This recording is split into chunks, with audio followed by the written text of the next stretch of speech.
Hi, so let's keep going with user management. Today we'll talk about model permissions. Let's add a new model permission, employee permissions, submit. Of course, you can delete and edit. Now let's go to details. So here in the first section, you can choose which user you want to apply this permission to or which user group. So we have created group 1. Let's apply this permission to group 1. Next is assigning the permission. So here you have a list of all your models, the one that exist here.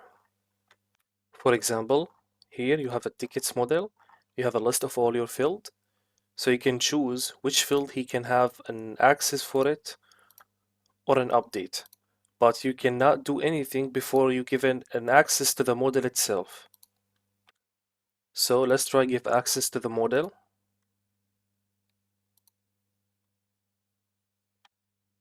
Now, as you can see, we have the access permission allowed it to the field. Now let's try the update. Now you can give him an update for any field you want. Here from the top, you can give an update and access for all the field in a model by just clicking on update or access if you want. So let's have a fast look for the permissions that exist in the model. So here, you can give him the permission to archive or unarchive any item, assign to, view the reports are related to this model, export the data or import it, or print the item, of course, the delete and add a new. So for example, let's try and give him an access for the member, note, description, and the attachment.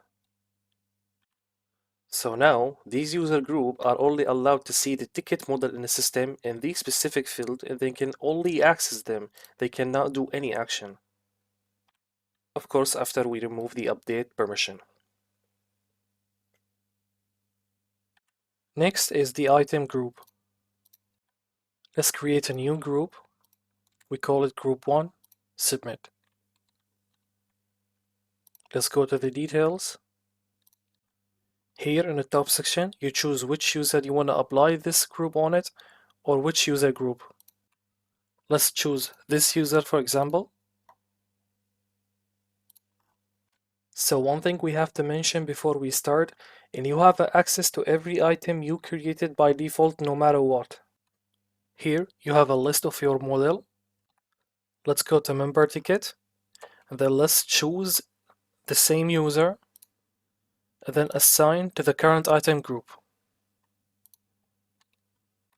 So what does that did? That means the users in this item group will only have access to see this item, that's mean this member, and they cannot see the other members. And just to be more specific, they still have access to all the model and all the data. This permission will only apply in the member model.